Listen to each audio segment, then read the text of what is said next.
ஊழலற்ற இந்தியாவை உருவாக்குவதே தமது கட்சியின் பிரதான நோக்கம் என ஆம் ஆத்மி கட்சியின் ஒருங்கிணைப்பாளர் அரவிந்த் கெஜ்ரிவால் தமது தேர்தல் விஞ்ஞாபனத்தில் தெரிவித்துள்ளார்.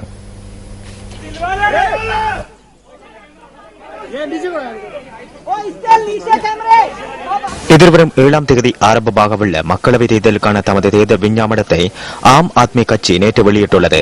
தாம் டெல்லி முதல்வராக பதவி வகித்த போது நிறைவேற்ற முடியாமற் போன லோக்பால் பிரேரணையை நிறைவேற்றுவதற்கான நடவடிக்கை எடுக்கப்படும் எனவும் தேர்தல் அறிக்கையில் கூறப்பட்டுள்ளது.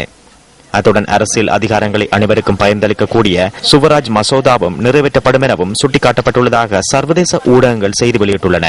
ஆம் ஆத்மி கட்சியின் தேர்தல் விஞ்ஞாபனத்தின் பிரகாரம் தேர்தலில் போட்டியிடுவதற்கான வயதில்லை 25 21 குறைக்கப்படும் எனவும் தெரிவிக்கப்பட்டுள்ளது. பாதுகாப்பு துறையில் சீர்திருத்தங்கள் கொண்டுவரப்படும். அதேவேளை உரிய நேரத்திற்குள் பணிகளை நிறைவு செய்யாத அரசு ஊழியர்களுக்கு தண்டனை வழங்கப்படும் எனவும் தேர்தல் விஞ்ஞாபனத்தில் எச்சரிக்கை விடுக்கப்பட்டுள்ளது.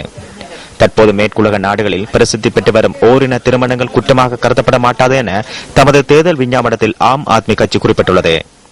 இந்த தேர்தல் விஞ்ஞாபனத்தில் குறிப்பிடப்பட்டுள்ள அனைத்து விடயங்களும் மக்களின் கோரிக்கைகளுக்கு அமையவே தயாரிக்கப்பட்டதாக டெல்லி முன்னாள் முதல்வர் அரவிந்த் கெஜ்ரிவால் தெரிவித்தார்.